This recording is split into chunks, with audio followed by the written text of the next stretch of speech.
Hello everybody, welcome back to the World of Warcraft Legion Alpha. My name is Necroxis. Today we're going to begin the Warlock class campaign. I need to give a little bit of a, some notification to you guys. I've actually done the majority of this before on the Alpha, but they've changed a lot of it. Also, the quest chain bugged on the Alpha for me, so I wasn't able to complete it. So just keep that in mind. I've done about 75% of this before, but I'm recording it again for you guys. So here we go. It starts, like I believe all of the class campaign starts, when you hit your first trait on your artifact. I actually completed my first zone, which for me, I chose Stormheim. And I've got, as you can see, multiple traits. I've already got 4. I guess technically 3, because you get this one automatically. Almost on my 4th one. And when I came here, I got a quest from Calydus, who says, "Rise, champions! Friend is in a powerful but lonely position, first of a council whose members are missing.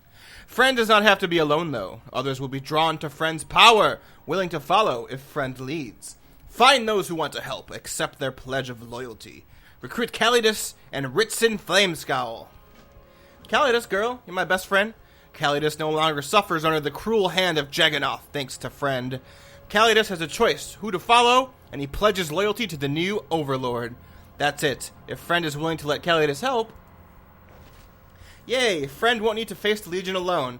He doesn't have to worry about Jagganoth, because Jagganoth is right there. Also, he said Overlord there, but they changed the title of the Warlock.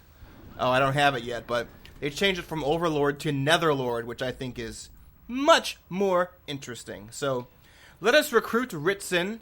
There's not going to be too much to do at the beginning here. This is the first part of the class campaign. It's just recruiting your basic guys. But here's Ritssyn. He has a quest for me as well. Champion, Ritssyn Flamescowl. Rebuilding the council is our key to defeating the Legion, but it's a task that cannot be completed alone. You could use someone at your side, someone who's familiar with the burden of leadership. I would be honored to serve as second. Through your power and guidance, we can rebuild. I thought there was more to that sentence.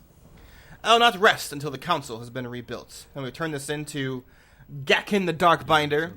It says a lot that Ritssyn would give up his position and look to you for leadership. He must believe that you are the key to rebuilding the council. Information at any cost.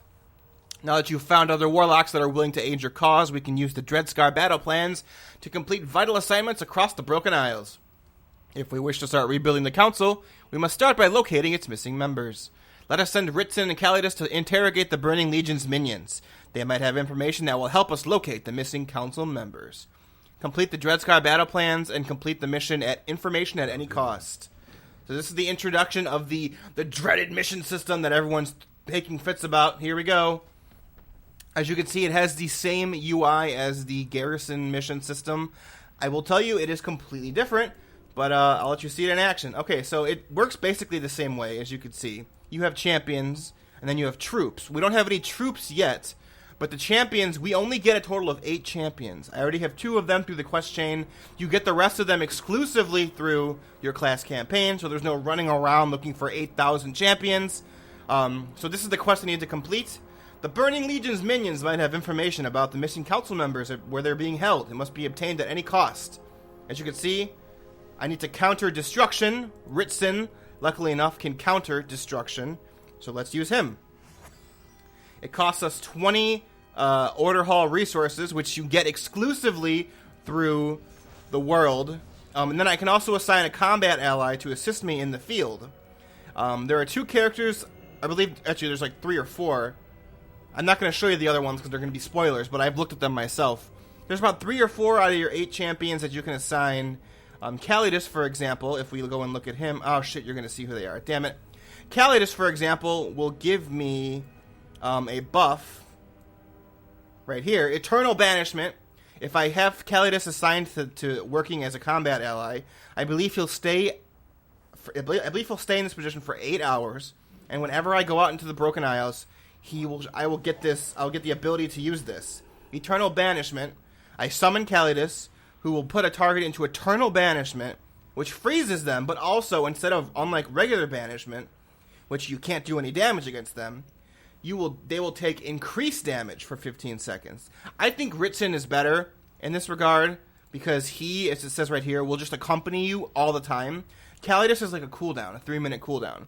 Ritssyn will accompany you the entire time, and that's why I think he is the superior ally. There are some other champions. I believe one of them will, if you assign her to the combat ally, if you die, she will show up and resurrect you, in addition to your own soul stone. And I believe there's one more. This one's a demon. I'm not going to tell you who it is. But they give you the option, I believe, to summon more demons in combat, regardless of what spec you are, which is pretty cool. So let's see how our mission's doing. 20 seconds.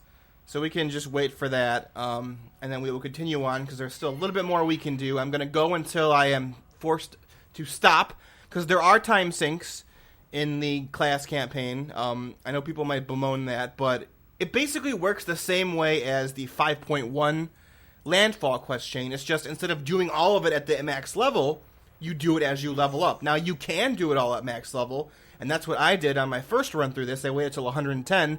The problem is when you hit the time sinks at 110, you've already done all the zones. There's not that much else to do, except for Suramar, which wasn't out yet when I was doing it, or dungeons.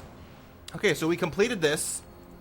Our reward is to get the Eridar Signet, which will just let us continue on with the quest chain. Let's talk to Gakin here. Can I help you? First, let's turn down the music a little bit, because the music wasn't working at all earlier. Now it's... There we go. Greetings. Ritssyn and Calydus were successful in getting information, though we don't know how reliable it is, considering how it was obtained. Recruiting the troops.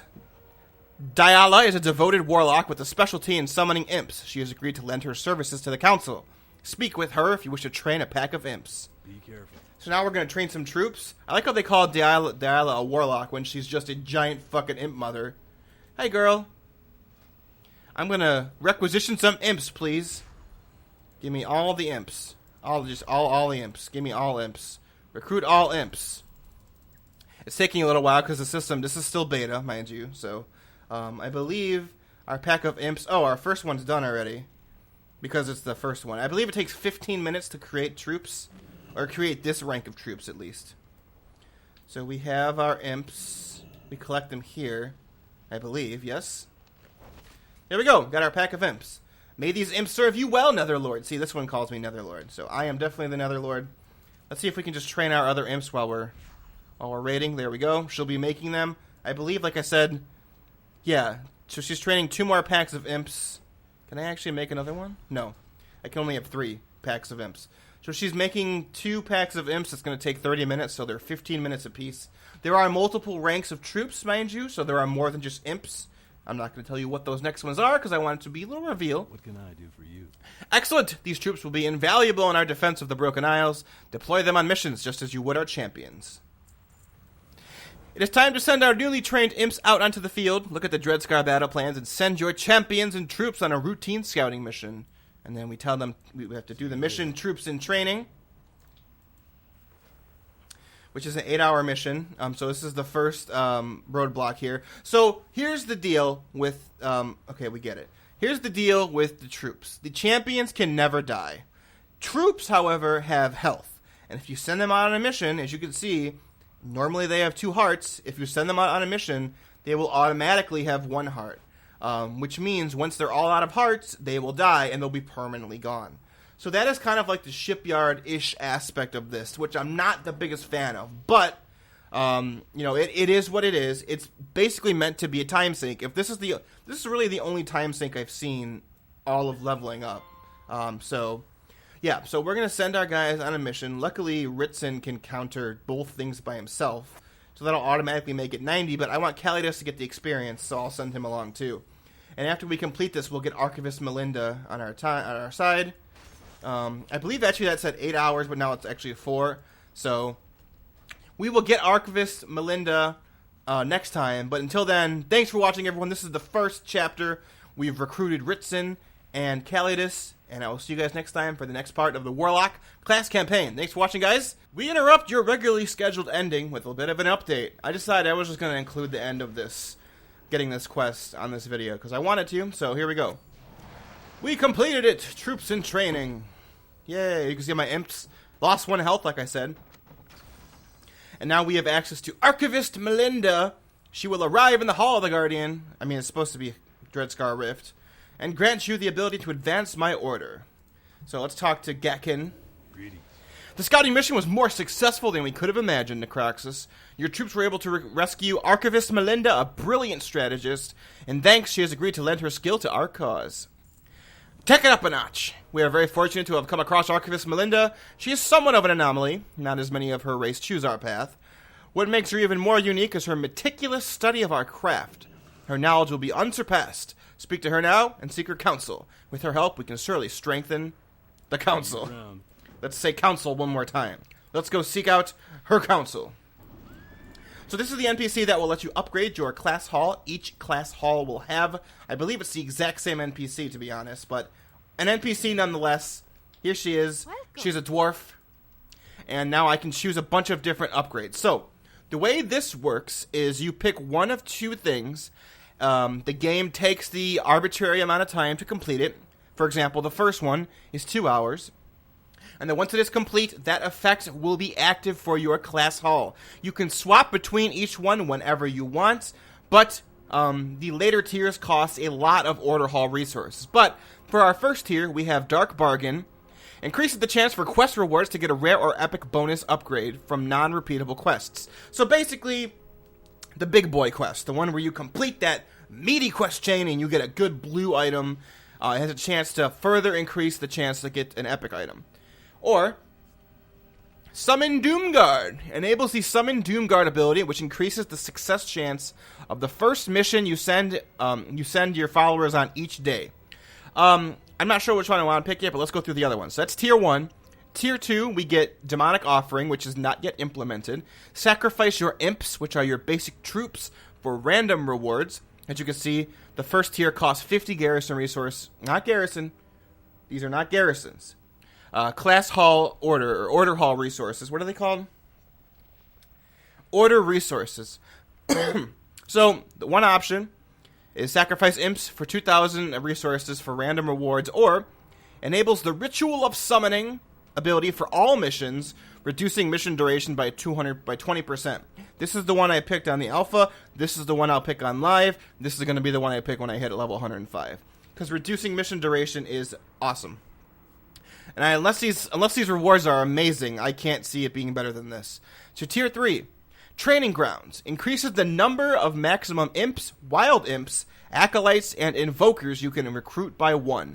So basically, imps are the base level troops, acolytes are the second level troops, wild imps are an upgraded version of the first level troops, and invokers are an upgraded version of the second level troops. So I'll explain that a little bit more later. Or I could pick Shadow Pact, which allows you to place work orders for champion armaments and equipment. You guys haven't seen that yet, but you can, once they hit level 110, each of these characters can equip one single piece of item, but they also can increase their item level. So it's kind of similar to the follower system in Warlords, but when you equip an item, you have that item for one mission. At least most of them are for one mission. Some of the really good stuff you just get permanently. But I don't have any of them with me, but I used to have a bunch of them on the alpha. But for example, I remember one of them was like a stopwatch. It was like magical chronological stopwatch. When you have this, the first mission you send your champion on with this is 20% quicker. And then after you complete the mission, it gets used up. So that'll allow you to place work orders for things like that, in addition to armor and weapons, which will increase their item level. I don't know what their item level goes up to, but you can increase it because you'll get missions that are too hard for them at level 110. So, Tier 4.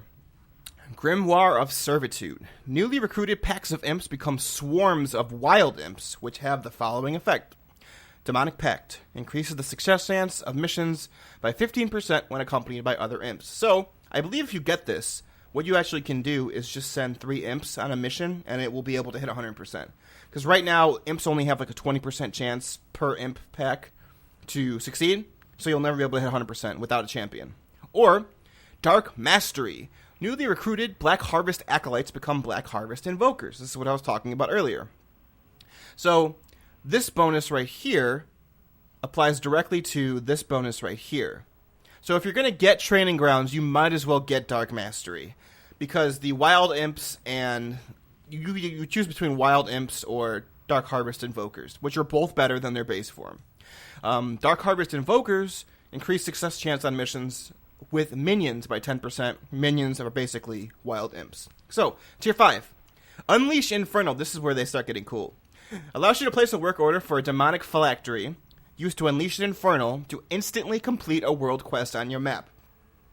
These don't work on elite quests, these don't work on raid quests, and these don't work on group quests. But if one day you're like, man, I'm not feeling it today, I just want to complete one set of 4 world quests, but I don't even want to do that, you can research this, and then after 12 days, which is a long time, you can, I can show you the NPC, she's right over here.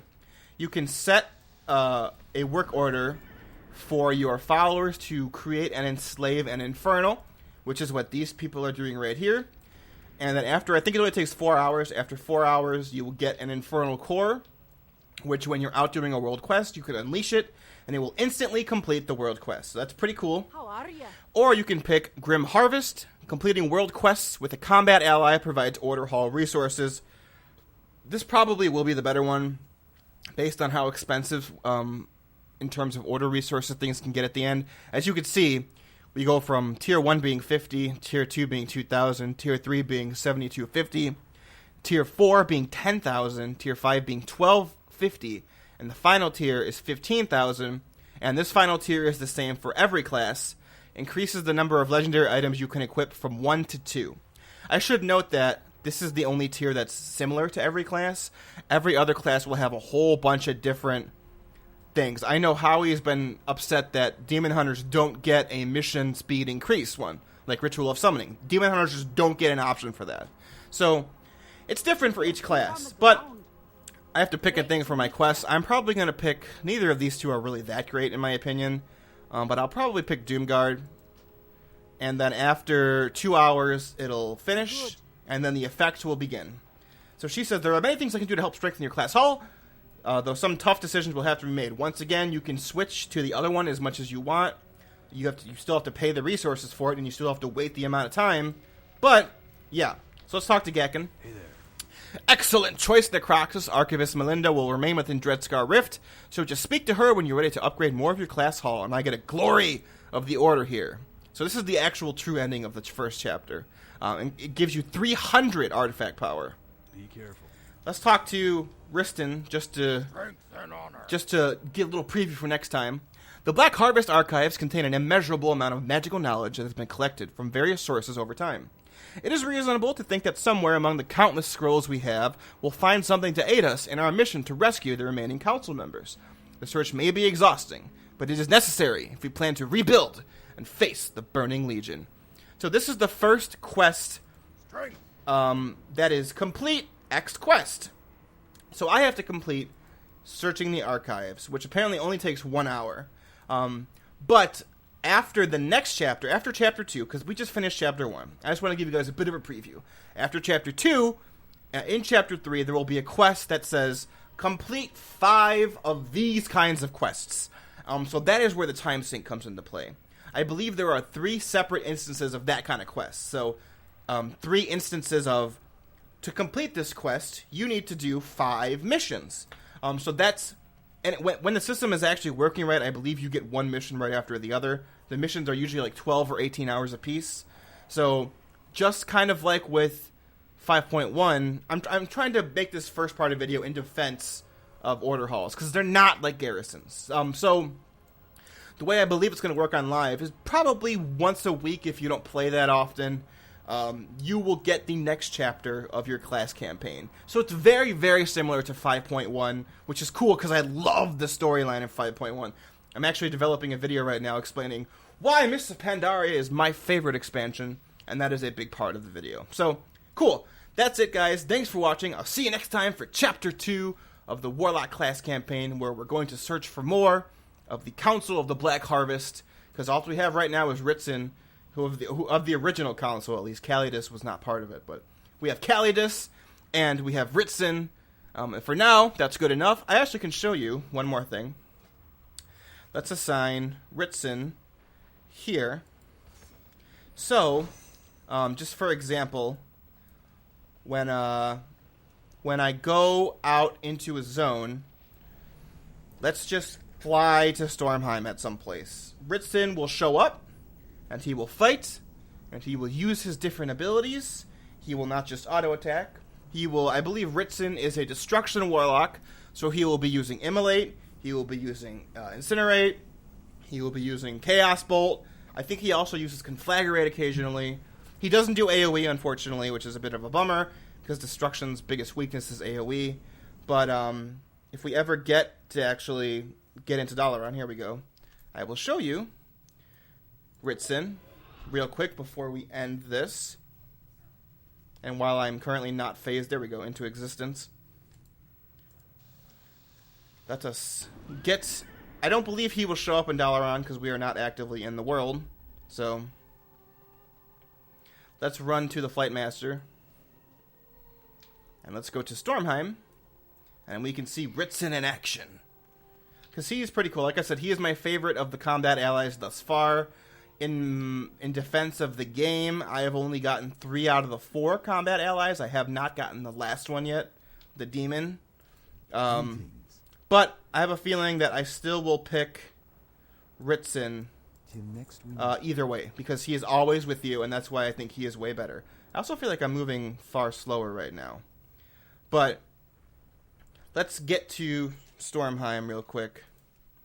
It's going to be a bit of a flight journey, but this episode will be longer than the other ones probably because I'm showing you more stuff, and I'm also giving this video as kind of a defense of the class order system, whereas the other class campaigns, this video will have already been out, and you will understand where I'm coming from. Because my goal is to try and, as someone who, no secret, hated Warlords of Draenor, despised a lot of the systems, did not like the garrison system, I'm trying to show people that Legion has won me over. Because I like that system. Woo, everything just popped into existence. And I think it deserves a chance for everybody who wrote off Warlords of Draenor, and that includes me, because I did. So that's why I want to do that. I don't know why it's saying I have a completed thing. Oh, it's tracking my Summon Doomguard. Okay. Oh, okay, so I have to... Enables a Summon Doomguard. Well, I have to make a Doomguard? No, I won't. Okay, never mind. I thought that worked like the Inferno, where I'd have to make a Doomguard every day. But anyway, because garrisons didn't fail in Warlords because there was a mission system and because there were followers. That's not why the garrison was bad. That's not why the mission system was bad in Warlords. It was because that was the best way to get gear, that was the best way to get gold, that was the best way to get resources, that was the best way to get crafting stuff. And when the system where you just sit in your base and send your followers on missions is the best, no one's going to use the other one. So, here we go. Here's Ritssyn. Let's just fight this dude, and I'll show you. Ritssyn, this is beneath me, the first thing he says. Awesome. So there he goes. We are both killing the shit out of this calf. And that's what a combat ally looks like. I believe every class gets one combat ally like Ritssyn, who is always with you, and they also get a slew of other ones like Warlocks do, where they show up for a second and give some cool effects. But there we go, guys. Thanks for watching. Chapter 1 of the Warlock class campaign. Ritssyn and I, we're chilling here. But I'll see you guys next time. Make sure to stay awesome, and yeah, farewell!